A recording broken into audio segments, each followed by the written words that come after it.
I remember reading a few years ago, there's an amazing story by Rabbi Ari Khan. He writes articles now and again, and he was a Talmud, he was a disciple of Rav Gustman, Rav Yisrael Zev Gustman in Eretz Yisrael, who was a tremendous Talmud Chacham.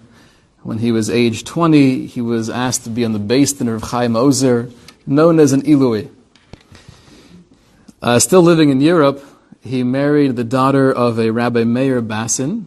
Rabbi Meir Bassin was also on the beis din, but he passed away before the wedding, meaning his father-in-law-to-be passed away before the wedding. They got married, and it looked like he would have an illustrious career as one of the great Dayanim, the great Talmudic judges of Vilna. However, World War II obviously threw a monkey wrench into his plans.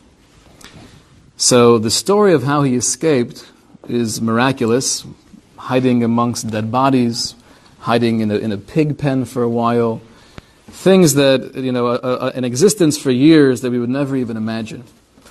But Baruch Hashem, he made his way to Eretz Yisrael, and he was known. He wasn't well known because he kept to himself, and that was very much his whole way of living. No fanfare, no glitz and glamour. I do my thing. He had a small yeshiva in Rechavia, and he taught a few Talmidim.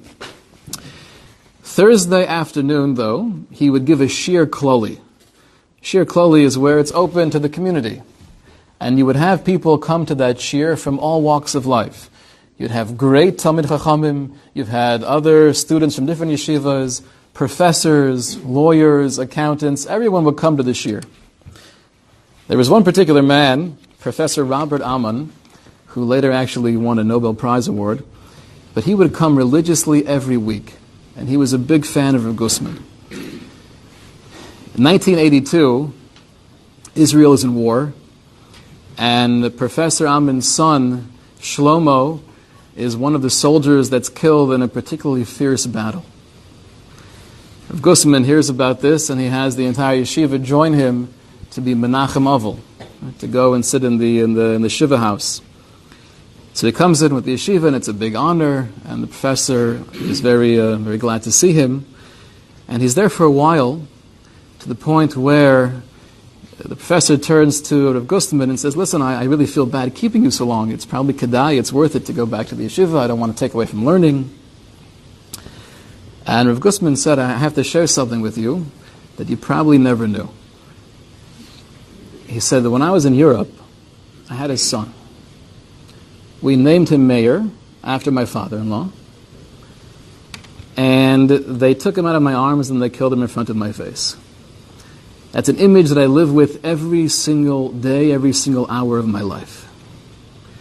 The only thing I had to remember Meir was his pair of shoes that I took with me, until eventually I had to give those away for food. And I couldn't even eat that food, he said. He said, I never had a chance to sit Shiva for Meir, so I want to stay a little longer with you when we could sit Shiva together. And Rav Gustman said, I don't know for sure what's happening in the Olam HaEmes, but I have a pretty clear picture that your Shalom Allah is coming in, and my Meir is there to greet him. And my Meir is one of the men of the minyan, but I'm sure that he's asking Shlomo to be Shliach Tzibor, to lead the minyan. Meir died al pi Kiddush Hashem. He died as a Jew. There's nothing more holy than that. Shlomo, though, not only died because he was a Jew, but he died as a Jew trying to protect other Jews. Rav Gustman himself, on every Yom Yerushalayim, Yom Yerushalayim is a day we celebrate for the victory, the miraculous victory of the Six-Day War. So he would always go together with his wife. He had a daughter who survived, and grandchildren, and Talmidim. He would go to a little parade they made for Yom Yerushalayim. And he would watch. There were kids there that were marching and singing Israeli songs. Someone of his stature, it wasn't a common thing to hang out at one of these parades. So once somebody asked him the question, why does the Rav think this is worth taking time off of yeshiva? It's a nice parade. We're all grateful for the tremendous miracle, but why are you taking time off yeshiva? And Rav Guzman said, it's very simple. We saw a generation of children who died. We take pleasure in seeing a generation of children who are dancing and singing in the streets of Yerushalayim.